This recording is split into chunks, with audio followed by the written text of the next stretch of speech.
The following presentation is brought to you by the RELM Network.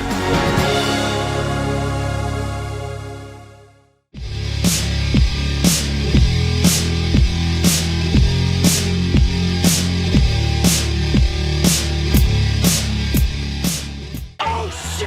It's Vince Russo! Vince McMahon's best kept secret. I am the Antichrist of professional wrestling. David can't win the world title. I've got a wife, 3 kids at home, and I really don't need this shit. How can this show be so awful, Mr. McMahon? I didn't think it was. Viagra on a pole match. And Hogan, you big bald son of a bitch, kiss my ass. Judy Bagwell on a forklift match. McMahon, the family, the Rock, they screwed us all. Now you're the editor, right? Mankind did it! Jumpy, beat me! Goldberg steered Russo out of the cage. I'm from New York. I'll get downright nasty. This is Vince Russo's The Brand. I've got the runaway bride on this week's show because I've been chasing the runaway bride literally for well over a year to get her on this show. She comes up with every excuse in the book not to get on. Now the day when I finally have her on after begging and clawing and pleading and scratching, she suddenly has all kinds of technical difficulties today. all of a sudden, she doesn't know how to work a computer. So the fact that I have her, I'm not going to waste any time because I don't know how long it's going to be before she runs away from the altar again. Christy Hemme, how are you doing? Well, but see, now it's working. So, like, I'm here. And, Christy, we get listen. Made it.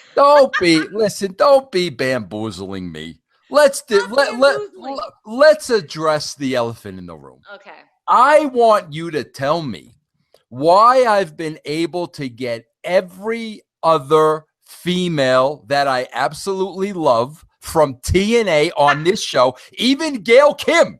And, you know, Gail Kim, that's pretty big status with the Gail Kim. She is big status. Why you ducking me for all these years, Hemme? I was not dunking you. And that was like that was a while ago when we talked, by the way. It's not like you kept up with me every month. Hemme, do me a favor. What? Let me see your wrists. Because that's how I could tell if you've been eating or not. Let me see. Oh. Show me. Hey, let me see that. Hemme, what kind of tattoo you got on the other arm?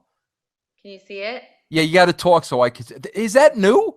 No, that's old. All right. Hemme. That's really old. Hemme, you've been ducking me for years. I've not been dunking you. No, not dunking. Ducking. I have not been ducking you. When things are in flux and when you don't know exactly what's going on, you don't really want to sit and be like, you know, oh, I don't know exactly what I'm doing or what's happening right now. Right? Okay. Now, but Hemme, I kept telling you, I don't listen. Let's be honest. One of the things you said to me, and I understand completely. I understood it. You said to me, listen, I'm a little uncomfortable talking about TNA. And I said to you, I don't want to talk about TNA. I want to talk about Christy Hemme. Okay. All right, here you are, Christy Hemme. Now, and not only that, but listen, what about Mother Christy Hemme? Now, tell me a little bit about that, please. Oh my gosh. She's the best. I remember when I first told you we were in Nashville. Yep. In the writing summit, and I surprised you guys with, "Hey, guess what? I'm pregnant." Yeah. Now, Hemme, what's the baby's name again? Charlie. And that's your husband's name. Yes. I know you think he's. Hey, Hemme, with all due respect, and we're going to get into the meeting. I love the story you told me about when you met your husband, and I want you to repeat that story. I love that story, but don't you think the guy may be a little full of himself, naming the kid after him, Hemme? You know, I mean, come on, isn't that a little much? Yeah, and the next baby's name is going to be Hemme. So Hemme. what does that say about me? Hey, I got to tell you, hey, Hemme, that's a nice name, Hemme, for a girl, isn't it? Well, we figure either way, girl or a boy, doesn't matter, Hemme. All right, now, Hemme, listen. No, you're going to be 1,000% honest with me. No ducking questions, no nothing. I am not going to ask you hard questions, but I want to know the truth. Okay. All right. Hemme, be honest with me. Okay. I know when you talk about that summit, right? Yes. I remember 2 things. I remember you telling us, and Hemme, here's what I remember. you were so into the job at the time, and all you kept saying was, "Don't worry, I'm not going to miss any work. Don't worry." And me having gone through 3 children, I'm saying to myself, the minute that child is born, Hemme's gonna be whistling a whole different tune. Everybody told me that, Vince, and I did not feel that at all. Before or after the baby was born? Before and after. I literally worked on TV stuff like when I was in the hospital. I was in the hospital. You guys were shooting like the next day when I was in labor. And the next day was the first day of, I think it might have been Destination America. I think it was like the first big TV, first like big like thing with Destination America. And I was literally emailing from the hospital. And then I came into work the next week. The next week after having her, I was on TV. And I was back. I was back in the office. Like after. Wow. So Hemme, see that now? That's not. I've spoken to a lot of the women on this show that have gone on to have babies. Like Angelina, Mickey. I spoke to Mickey. All of them. Once that baby came into this world, their priorities changed a lot. But you were still gung ho about being a working mom. My priorities changed in the sense that I feel even more ambition towards contributing to my family and building my own self-worth in my own world and, going after my dreams, because I want to show my child, that when mommy says she's going to do something, she goes and does it. But as far as like stopping everything that I do, I'm a worker. Like I love to work. I think you should know that about me. Yeah, no, I do know that. I do. But let me ask you this, Hemme, were you bringing the beautiful Charlie with you to work? I brought her once, but no, I left her at home most of the time because in that situation, I'm like running around and I'm doing so much that to have her there would have been just too difficult. I brought her one time though to one. All right. Hemme, listen, we're going to talk about one of my favorite subjects because me and Mickey was very open and honest with me about this. And this is an absolute shoot with me. Okay. Christy, I'm probably the worst hypochondriac you would ever meet. Okay. With that being said, if I was a woman and I ever got pregnant, I don't think I could go the 9 months knowing in 9 months I got to push something out of me. It would absolutely freak me out being a hypochondriac. That's why if I was a woman, I would never get pregnant. I was there for the delivery of 3 children. I could never do that. But Chrissy, it seems like every woman I speak to, like that never goes through their head. I can't imagine. I can't imagine you got something growing inside of you and you're not counting down the days and like be freaking out like I'm going to be spitting something out of me in 2 weeks. Did you go through that? You definitely do think about that. You're like, it's the unknown, right? So it's a little bit scary. Like, what's it going to be like? What's it going to feel like? You have no idea, right? Right. And I was going natural. So for me, it was even extra like, oh my God, I'm not even going to do the pain killer thing, Right. So for me, it was even more. But it definitely, like, when you go into that zone, when you're like, I mean, you're fighting for your child and you're going to do the thing, you just do it, I think you can really push through anything when you've got that mentality. Hemme, what is it though? What's the emotion when it's go time? When like, bro, you're in labor, you're dilating. Is it at that, like what overcomes a woman at that point? Is it just, I got to get this thing out of me? Is that where you really get frightened because now the time is here? I can't imagine that emotion. I think it's more you go into, oh my gosh, I want to meet this little human that's been growing. I think it's different for the guy, right? Because you don't feel the baby growing. Right. So right. You don't have as much of a connection or don't know the baby as much. And honest to God, that little girl that is in front of my face now is the same little girl that was in my belly. She acts exactly like she did when she was in my womb. Like it's crazy, hyperactive, got lots to do. So Christy, were you able to have the natural childbirth? I almost did. I went natural for almost 23 hours. Right. It got hairy in the end. I had a pretty rough labor. She had the cord wrapped around her neck. Ooh. And my water had broken so far in advance that she was then losing too much water. They had to like put water up in there to like keep her, safe. And then her heartbeat kept dropping so much. They got really nervous about it. And then we ended up having to use forceps to get her out. And because of that, I had to get the epidural. Yeah. And then I had the craziest thing of all. I had what's called a prolapsed uterus. So this may be too much information. Yeah, all right, Chrissy, Chrissy, get a little personal, but now you got me curious about the uterus. Go ahead. So after you birth your Chrissy, I just want you to know, this is the first time I've ever spoken about anybody's uterus on this show. So congratulations for that. But go ahead. You got me. Yeah, you got me interested in the uterus.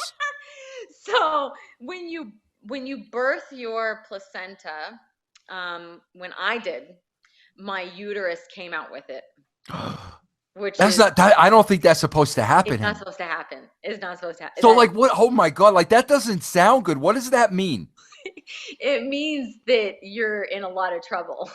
And so I was, thank goodness, I was going natural. At first we were planning on doing a home birth, the whole deal. And I had this bad feeling last second. I was like, you know what?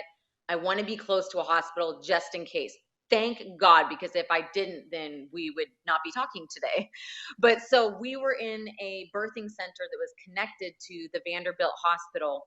And so, I was in this cozy room where it was more natural and all this stuff. And when everything went down there in the end, literally doctors were rushing in to get this thing back where it was supposed to be. And it took 4 Vanderbilt doctors, jamming my uterus. Oh yeah. So they didn't. So Christy, they didn't have to cut you or anything. They kind of put it back. They had to put it back, but they'd never seen it before. And so they'd heard about it, right, in their training or whatever, but they didn't know how, they'd never seen it. And so it took, my God. They tried 3, they said that the last doctor made it happen because she had small hands. Oh my God, Christy, you're killing me over here for crying. That's worse than giving birth. Yeah. So you give birth and now they're going back in. I know. Oh my God. Christy, how do we know they didn't put it in upside down? Is everything okay? Well, I feel fine. So all right, okay. Christy, Christy, I gotta ask you this. I am so intrigued by childbirth. I really am. Christy, when you tell me about the problems, the umbilical cord now, the water broke, the heartbeat going down. Now, Christy, how did they handle this? Like, how do you know all this information? I can't imagine as you're giving birth, they're giving you this information because the last thing they would want you to do is panic. Well, they didn't tell me. I'm taking you with me because I need to get a cord and I'm running out of juice. But they didn't tell me at the time what was happening. Right. The only way I knew something was wrong was that I started feeling drugged up because they had that the epidural in just in case, right? And so all of a sudden I started feeling real drugged up and I was like, whoa, something's going on. And then I looked at the nurse who was in front of me and she looked freaked out. And I was like, this is bad. Man, that's terrible, Hemme. And so my baby was on my chest, right? And my husband was right next to me and we're like together, the 3 of us. And he didn't know that it was as serious as it was, but I just knew that it was really bad and I was nervous and I've never prayed harder in my life. Wow. I wanted to be there for my baby. Like, please let my baby have a mom. Please keep me. So it was very traumatic and man, I've never had a more grounding, life altering, situation in my whole life than to come up against your life and that, okay, everything past this point really matters, like, Yeah. wow, and I to that point, I think that when you come up against stuff like that, and when I've been in TNA for such a long time, I do think that when you have big circumstances like that happen, your life will change afterwards. And man, did it change, like, I feel like once you get really clear about what you want, the universe will move everything to. Well, Hemme, tell me what changed. Tell me what changed after you go through this life and death experience. Right. And thank God, beautiful Charlie is okay. The uterus the uterus is okay. No problems with the uterus. No. Tell me about what changes for Christy Hemme. Let me ask you. I can't remember. When did you leave? Which month did you leave? Before you had the baby, for sure. Before I had the baby. Oh yeah, definitely. I feel like you were there, but you weren't there. Yeah. So Christy, I got to tell you something. And listen, let me. And you know this about me, so I just want to. I just got to get this out before you go on with the story. Yes. I've been married for 33 years. Yes. I've been faithful to the same woman for 33 years. Never cheated on my wife. Okay. With that being said, Christy, I got to tell you, I don't know if it's the phone.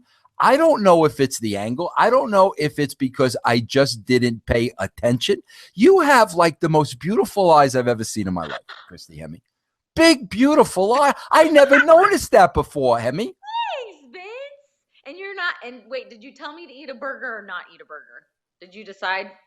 Yeah, you got to eat a burger. You always got to be eating a burger. Now, Hemme, are your eyes green? They're blue. Bluish green or straight up blue? They're blue. Do you see them? Oh my God, beautiful eyes. All right, Hemme, let's get back to you. To you. But I was mesmerized by your eyes, so I had to tell you. Thank you. Tell me what changes.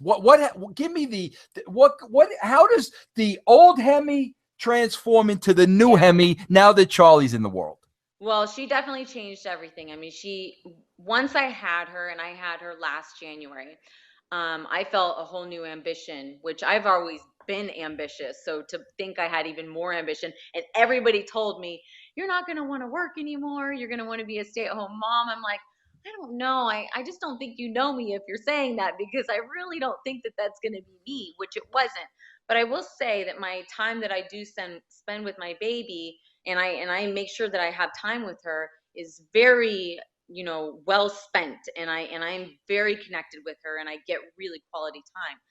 But so anyway, so I had her in January, and then I've always been extremely passionate about TNA. Extremely passionate. Absolutely, no doubt about it. And I will vouch for that. Hemme, perhaps the most passionate. I will definitely vouch for that. Yes. And I love the knockouts division. Yes, you do. If there's one thing I miss about it, is just being in that group of girls. And the girl, and let me say this, Hemme, the girls respected you out the wazoo. They loved you and they respected you. Absolutely 1,000%. And I think the reason why is because they knew I was cheering for them.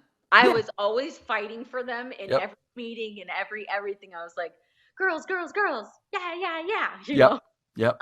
But so, doing all of that I got to do, honestly, the first thing started with Kevin Sullivan. Kevin Sullivan allowed me to do a Valentine's Day commercial in it was 2012 or 2013. And I fell in love with behind the scenes and creating. I've always been creative in my mind, but being able to actually apply that and to do something to give the girls a platform and start thinking about how can I, lift them up and do more for them, I got obsessed. I really, truly did. And so then when Big came into the picture, John, he allowed me to do more and do more and do more, and then eventually get into the creative team, doing not so much booking the matches, but helping to develop the characters and work on stuff for the girls, right? And I seriously loved my job, And so once I had the baby, I went right back in. I was working on that again. And then I think it was around April, May, I had a job offer that was totally out of the blue, wasn't expecting it. And it was for a new network. It was a very small network. They were in the middle of signing a deal with Dish. and nothing was finalized. But in order to work for this new network, I had to leave the job. And I had to get in on the ground floors of building what was to possibly be. But I knew that it was a risk. It was a 50-50 shot. Really, a lot of those things are, 50-50 shot. Yeah, but 50-50, I would think, meaning, Hemme, that it could fall flat. Yes. Or you being in on ground floor Could be you would huge. be above and beyond the level with what you were doing at TNA pretty much. So yeah, it's like it's all or nothing. It was a really tough decision for me because I didn't leave there going, oh, I'm so sick of TNA. And I got to get out. Right. Which quite frankly, a lot of us do. But you're a different animal, Hemme. But okay, so now I'm at the edge of my seat over here. What happens now?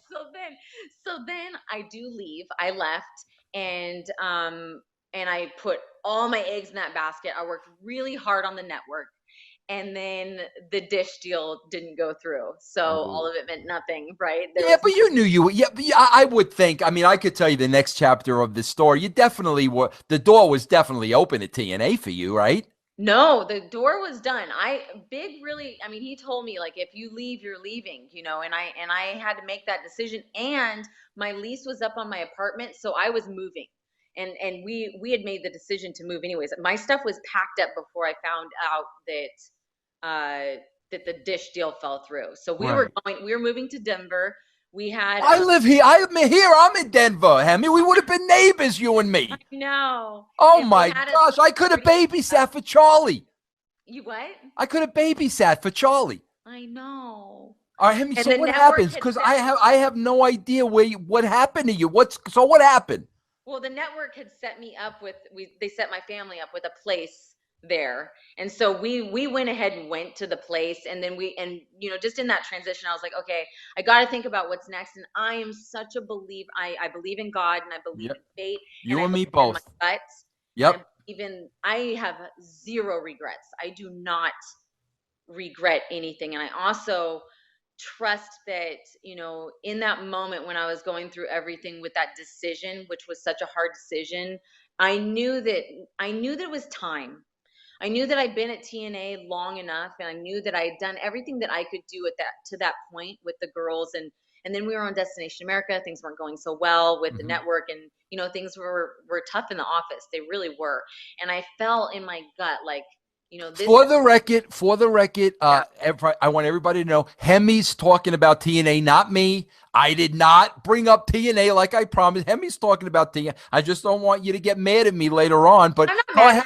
I'm very interested, Christy, because I don't know what route we're going. So go ahead. Okay. So I don't know where did I leave off? Things were really starting to get tough in the office. You did everything you could do there. I just knew in my gut that all that stuff happened for a reason and that it was time for me to leave. And, we had made the decision to move. I mean, we literally let go of our lease before anything went down. So like we were gone. And so me and Big had talked about me still, doing some announcing. And then when also I'd gone to a TV in January and still when I was there worked on the girls stuff and all this. But as far as like we left and then we moved to California and I wasn't going to be in the office anymore. And then let's see, I'm trying to think of everything that happened. And then we were out here and, I don't think I need to go into the details of the end, but I do, I'm really happy to be moving on for myself. And I think the decision in the end for me was, how do I say this? I'm just going to leave it at, I don't need to go into all the details. Yeah, no, not at all. If you tell me what you want to tell me. I'm really happy to be moving on because I made some commitments here that now tie me here. Okay. Those commitments in January. Hemme, let me get this straight now because, I was reading up on you, all I could. And like the thing I read, which I don't know was Wikipedia said Christy Hemme's on hiatus from TNA, but that's not true. So that's a closed book. It's a closed book. Okay. Yeah. But now, Christy, here's the thing. you're living in California now, right? You were in Florida? No, I was in Nashville.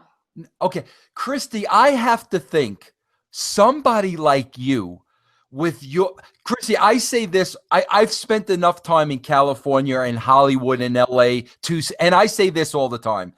I am 1,000% convinced if you have talent and you live in LA and Hollywood, and if you have talent, not to mention the ambition of Christy Hemme, there's no doubt in my mind you can make it. It's all about the hustle. I would have to think with your experience and your ambition and your looks and this, like, to me, you should be able to write your own ticket out there in LA, no? Well, no, it's been, I mean, honestly, my time out here, this has been the most exciting time that I've ever had because TNA really got me to a point of knowing what it is that I want to do. And now I'm ready to burst out of the wrestling bubble. What is that though, Hemme? What do you really want to do? What did TNA teach you? I want to write, but I want to write for TV. So wow, really? I started into a program out here that, I mean, like literally their alumni write on every major TV show that you can think of. Mad Men, House of Cards, House of Lies, Orange is the New Black, American Horror Story. One of the guys that was their alumni wrote Spotlight, like amazing writers. And so I entered this program in January and I'm in it for a little over 2 years. And so I'm full-time, like hardcore learning. Wow, Hemme, that's incredible. I had no idea. You want to be a TV writer. Yeah. That's incredible to me. I had no idea. Well, it was honestly, I mean, everything that I did with the division is what showed me that I wanted to do that because literally when I knew that it was time for the next step, all I could see was LA. I mean, my mind, and I kept telling my husband, he's like, but what do you want to do? And I was like, it wasn't totally, and that's part of the reason why I didn't want to talk to you because I want to tell from a knowing space of like, this is where I'm going, right? So I knew it was over and that's why we were leaving and we were moving out here. And my husband was like, well, what are you going to do there? I'm like, I don't know. I know that I know all I see is LA.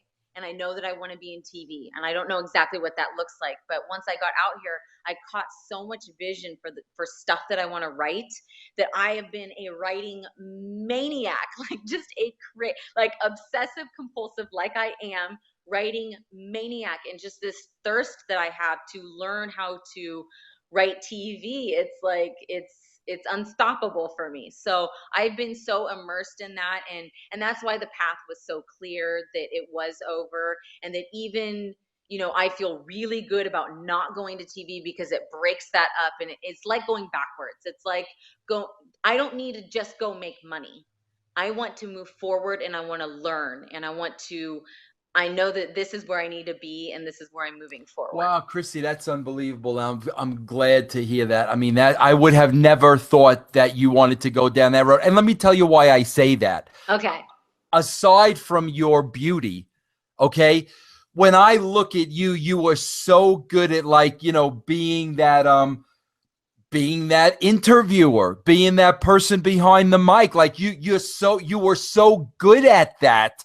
I would have never thought, oh my gosh, in that head, she wants to be a television. I would have never thought that because you were so good at what you did.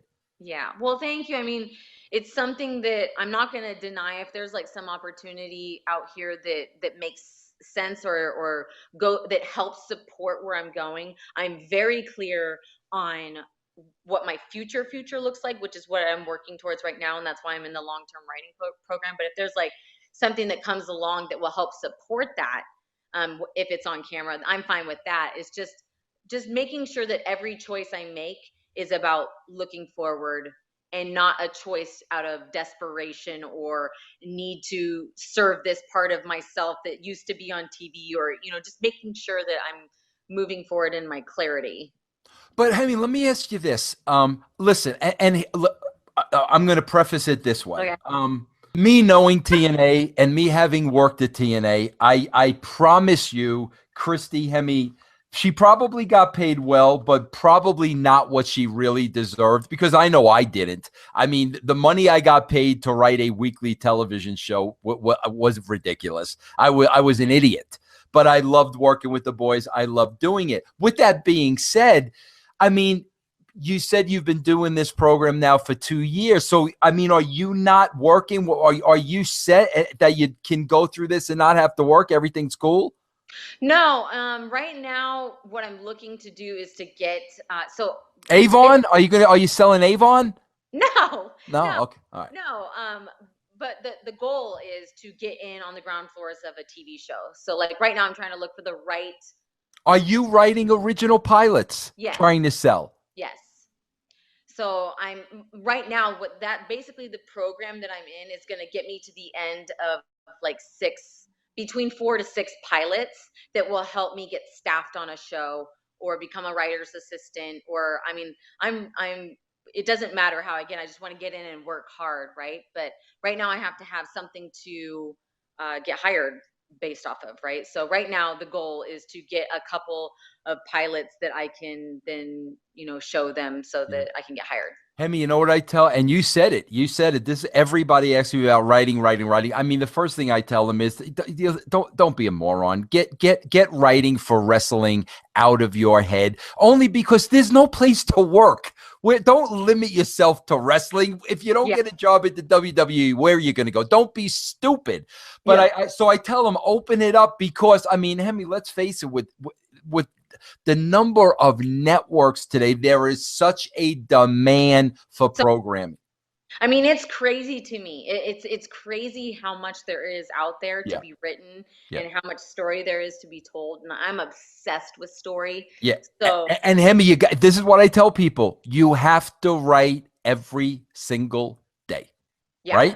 Right? Hemme, do you know, I love telling this story because this is a true story. Do you know Jerry Seinfeld, with all his success and all his money, in his house, he has a chart on the wall, number 1 through 365, the days in the year. Right. And Jerry crosses out every day because to this day, he writes something every day. And that's what I tell people. That's what you got to do. Yeah. Hemme, can I tell you something you're going to get a big kick out of? Please tell me. I've got a pilot that's being kicked around out there right now. It's out there. It's with a production company. Okay. The name of this pilot is called Belle, Belle, Belle of the Brawl. Okay. And it's based on a woman, a Southern belle. Yes. That owns a wrestling company. Yes. It sounded like a Southern woman in wrestling. That's my pilot out there. With the name. That's my pilot out there right now, Christy. That's being shopped around. See, we're talking shop now. 2 writers talking shop. No, that's great. Oh my, it sounds totally interesting. Definitely hasn't been done before, right? Now, Christy, let me ask you this. Do you have and maybe you don't want to say it, maybe you can tease it a little bit. Do you have one hot idea that man, this is my baby. This will work. I think this will be huge. This is unique. This is different. Do you have that one idea in your head, or do you have several? I have one idea that I'm definitely really excited about, but I don't want to talk about it yet because the pieces aren't all in place, and I want to be on the other side of it being finished before I say, this is what it is, right? Because you know how it goes, right? I had no idea with these pilots, it takes 6 months to write these things. You go through so many rewrites, right? And so even though it's felt so finished at certain points, I still need to go through another maybe 1 or 2 rewrites to get this thing finished. But I do have one that I'm really excited about. And then I have a couple others that I've been rolling around in my mind and just writing down ideas on. But I have got so many ideas. I'm always inching to get them all out. I'm doing my best to just focus on one idea, finish that idea, then move on to the next at the top of the list, right? So Christy, do you literally go to school every day a week? What? Give me your schedule. Well, I do. I go to school once a week, and then I have 2 calls where we talk through a lot of the points and where I met in the program. And then I have writing hours every day. Now, Christy, in this class, are there a lot of women like you, or is it still basically male dominated? Very male dominated. Really? But I think that's the nature of the beast, right? Like that's how, a lot of these, I mean, there are definitely women for sure. But the ratio is heavier on men. Now, Christy, listen, I want to have a conversation with you about this because I want to see how you feel about this. Because, Christy, I'll tell you this. I see, this is my opinion now, just my opinion. Okay. I see Tina Fey and Amy Poehler. And me as a writer, I don't think they're funny. I think Tina Fey's first script, which was Mean Girls, I thought that was a great script. Anything she's done since then, I don't think is funny. I don't think Amy Poehler's works is funny, and Amy Poehler is a writer. And like Christy, I sit here and say, listen, this is Vince Russo's opinion. These girls are over and they're making a living because they were attractive females that were writers, and there aren't a lot of them. So I think, me personally, the minimal amount of women writing in Hollywood, I think that benefits somebody like you. Would you agree with that, or do you think it works the other way because it's male dominated? I think that there's always two sides to it, and it's whether or not you decide to use the positive, which I do think that there's positives. I mean, I wouldn't have gotten to where I was in TNA with what I was doing if I wasn't a talent first and utilized what I had done there. So absolutely it works to my benefit. Now, the bottom line is, then do you produce, right? Did you work hard enough to give a piece of work that's worthy of its, title or of its success and, all that kind of stuff. So for me, what's really, really important is, yeah, I can be, a pretty girl that's working towards this goal in this male dominated world. What's really important to me is going to school, learning, making sure that what I produce is really good, because if it's crap, then it's worthless, right? Yep. And then I'll just add to the stigma of, oh, she got it just because she was pretty or whatever, right? Now, Christy, Christy, now I don't say that about all women. Like I love, what's her name? What's Cummings? What's her first name? The Cummings there, the two broke girls. You know who I'm talking about. Whitney Cummings. Okay. She writes and produces Two Broke Girls, which I think is very, very funny. So there are female writers that I do like. Do you have favorites? Are there writers that you really enjoy? And not only that, Christy, what is it? Is it comedy? Is it drama? Like, what avenue do you want to go down? I'm definitely attracted to drama. And I like darker drama, so like stuff in the Netflix, Hulu, FX type of world, right? The thing that I'm totally obsessed with right now, and I've been charting and figuring out like how the show actually breaks down, and I've been watching obsessively, is Mr. Robot. Have you seen that? I've seen that a couple of times. I got to be honest with you. I'm not smart enough for that show, Christy. Oh my God, way over my head. Way over my head. I can't even tell you the details of the writing. I mean, it's unbelievable. Honestly, I'm so fascinated by it, and I love these psychological thrillers that that have all these double entendre meanings and just go through all this. You go on this trip, and then you find out everything's different, and I just love stuff like that. I'm always obsessed with dystopian fantasy type stuff. I love young adult.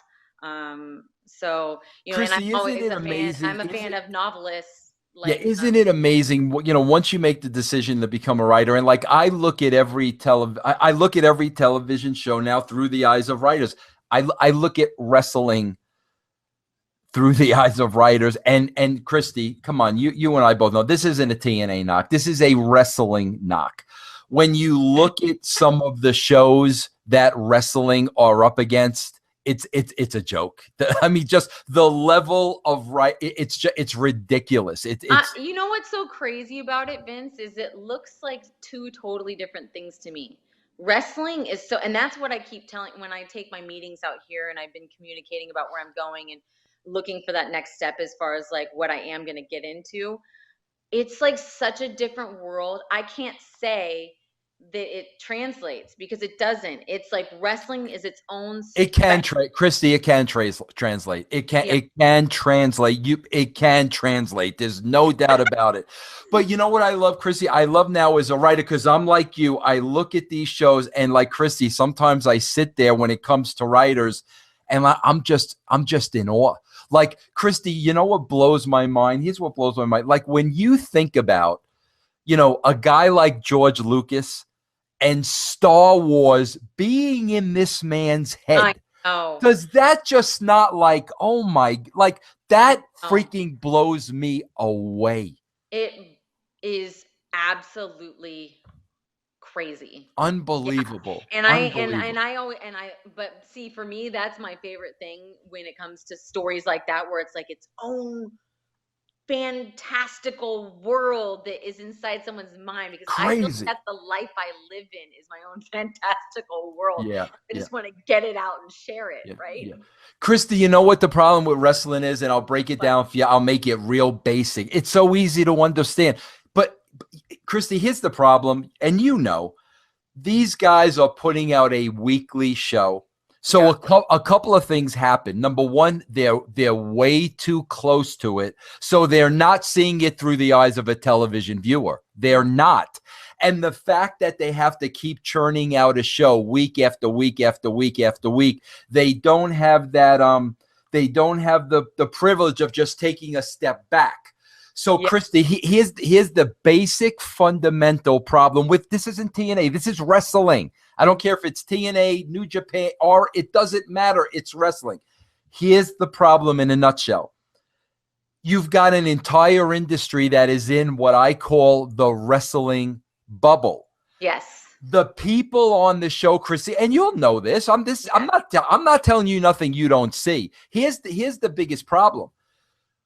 Wrestlers on any wrestling show, Christy, they act and talk like wrestlers. Yes. Normal people don't act and talk like that. Normal people don't say what wrestlers say. Every one of you. Yes, normal people don't do that. They don't think that way. They don't act that way. They don't do that. That's the basic flaw. That's why this is what's happening in wrestling, Christy. Being that television, and now this is your living. Yes. Becomes more and more and more sophisticated. Yeah. Wrestling is becoming more and more and more of a niche product. There's going to be a very small audience that likes wrestling. Christy, do you know in 2000, 15 years ago, yes, 10 million people were watching wrestling on Monday nights. You know how many people are watching it now Monday nights? Not even 3.5 million. Wow, that's crazy. Because they don't act like people. Yeah. They don't act like, and that's where the disconnect comes. I mean, Christy, I'm like you. I watch TV for a living. Mm-hmm. And the level of sophistication, I watch some shows and I sit there and I shake my head over the brilliance. And isn't it crazy how much it's changed? Like today's TV, like you have to be like, to keep up with the times, you really have to have a fresh perspective and idea. Yeah. Christy, what are some of your favorite shows? Now, you said Mr. Robot. Are there other shows you're in love with? Is there anything out there that I might be missing now? I love American Horror Story. I love how. Christy, I got to tell you something. Can I tell you about American Horror Story? Okay. Love it. No. I never watched it, but I like Lady Gaga. I like people. Christy, I fall in love with people that are true artists. Very few people can like act, dance, sing. Very few people. Lady Gaga is one of those people. Yes. So I was very interested in seeing this season. I never watched it before. Christy, I watched like the second episode in, like one guy was, but another guy. Yeah. And I was like, bro, this is like too much for me. So like it lost me. But I tried, but that lost me. But what else do you like? Well, I was saying House of Cards. I'm totally into that show right now. What else am I watching? I mean, there's so much. Christy, you know what you got to watch? You know I'm a big fan of. You know who I think turns out some of the best shows? I'm a huge FX fan. I think FX has great shows. Have you watched Baskets yet with Zach Galifianakis? I haven't, but oh, Christy, good. yeah. Oh God, it's brilliant. Really? You got to watch that show. Yeah. Okay. Are you a Because I'm not a fan of this either. But my son is. Are you a Walking Dead fan? Love Walking Dead. My son was a little disappointed in the finale, though. He was telling me. What about you? I haven't been to the finale yet. Oh, okay. All right. I'm not going to say no, but spoil. Yeah, he told me. Who was some Christy? Who do you think are some of the best actors and actresses out there today? Oh my gosh. Well, I've always been a Johnny Depp fan, but let's think in TV terms. I mean, I love that. I mean, now see, I'm always tunnel vision when I'm in, so I'm not watching as much right now, except for what I'm like dissecting, which is Mr. Robot. And so right. I think that guy is really amazing. He's really good. No one's popping in my mind right in this moment. I mean, I love that we can have this conversation because I swear that, and that's why I kept telling you, I have no interest in talking about wrestling. I absolutely none. I'm okay with talking about wrestling. I just didn't want to talk about it then because we're up in the air, and it was like I don't like smushy. Like where you're like, well, I'm kind of doing it, but I kind of not. I knew that we were going to talk when it was finally over. Yeah, that makes sense. Hemme, a couple things I want to talk to you about that I did not know about you. Yeah. I had no idea you were as much as a tomboy as you are. Like I've always been a tomboy. The dirt bikes. I was reading this. I was fascinated by this because I'm like, I would have not thought you were that girl. That's so funny. Yeah. Yeah. And like I was reading something like, Hemme, can you tell me about this? I was reading something about like street bike racing. Street bike racing? Yeah. Like, did you race bikes or something? No, I never raced bikes, but I've always been into bikes. So I've always ridden on dirt bikes. I've ridden on Harleys. I have a Dyna lowrider. And you still do that, Hemme? Right in this moment, I'm not because my neck is at a done point, and I've got to get it fixed. I want to talk to you about that too, but I want to build up to that. Hemme, can I tell you something? I did not know about this because I'm just not that guy. Hemme, I didn't know you were in Playboy. I did not know that. But when I read about this, you know what I loved about it? I loved there was a story about like you had to ask your father. Is that a true story? Yes, that was a true story. I had to ask my dad because when I first got into modeling, he said the one thing that he didn't want me to do was pose nude. And so I was like, okay, I'm going to have to ask you. But he was cool with it, right? Cool with it. Yeah. Yeah. See, I didn't know about that, Hemme. I didn't even know that part. I knew, the WWE background and all that and how you won the contest. Who you looking at? Somebody in the room over there you're looking at, Hemme? Who's over there? No, I'm sorry. I'm like totally, because I'm supposed to be in a meeting right now. My baby. Hemme, I've got a few things that are happening in my mind. I'm wrapping this up real quick. Hemme, I felt bad because Hemme, you were one of the women that I worked with. Now, I thought you had a little bit of a wrestling background, coming from the WWE. Mm-hmm. And then, obviously now you're telling me about the tomboy. So obviously that there was a part of you that was that. But by the time I really started working with you, like you didn't want to have anything to do with the ring anymore. But a lot of that was because of this neck injury, right, Hemme? I mean, I would have kept going if it weren't for my neck, but I injured my neck. I don't know. It's been like 6 years or whatever. And now I'm at the point, it used to be maybe once every 3 months, it would get irritated and I couldn't move for like a week or 3 days or whatever. And then now it's been pretty constant. So I'm like, okay, I'm at the point where it's bad enough that I've got to go get surgery and fix this thing because it's just getting worse. Yeah. And I'm probably gonna go get an MRI within the next couple of weeks, and then I'll need surgery. So. Well, thank God you pulled out though when you did. You know what I'm saying? Thank God, because a lot of people would have kept going. Yeah. Was that? I said to keep going on a bad, yeah. Yeah. Usually they do, and then they're in a lot of trouble, right? Yeah. Well, Hemme, listen, I tied you down here. I got the runaway bride to the altar. I love this. I'm thrilled about this TV writing. I am so excited. I know. Listen, there's no doubt in my mind. I know you're going to be successful at this. No doubt in my mind. And I'm going to have you on here. We're going to talk about the new show. We're going to plug the new show, the new Christy Hemme show that's on. Guess what? It happened. Yeah, I think that I am so ecstatic and so excited for you, the new family. We didn't even get to talk about you and the husband on the plane. I never forgot that story, but we'll talk about that another time. Christy, what do you want to plug out there? How can everybody follow you? How can they see you? What can they do? Oh my gosh. Well, I mean, they can go follow me on my Twitter, Hemme Powered.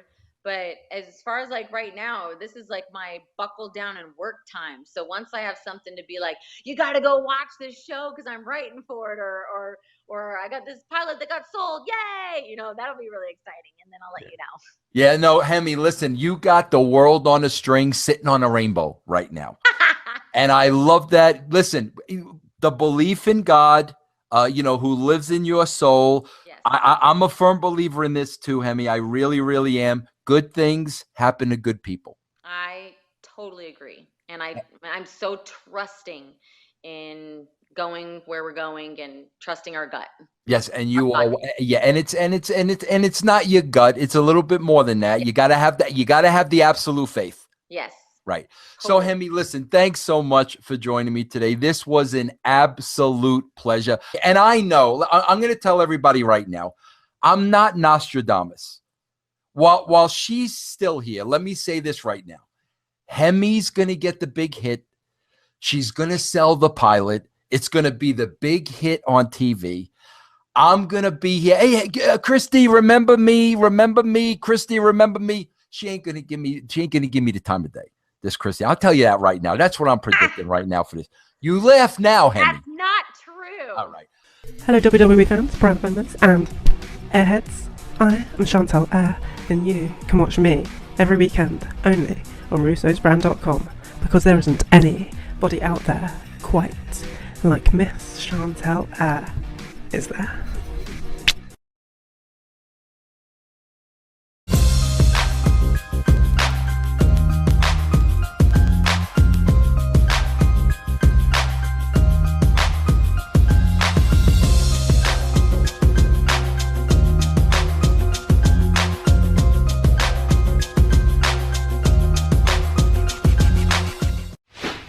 What's up, everyone? This is Sharia. You can catch my Impact Wrestling reviews every week on the brand, and you don't want to miss them.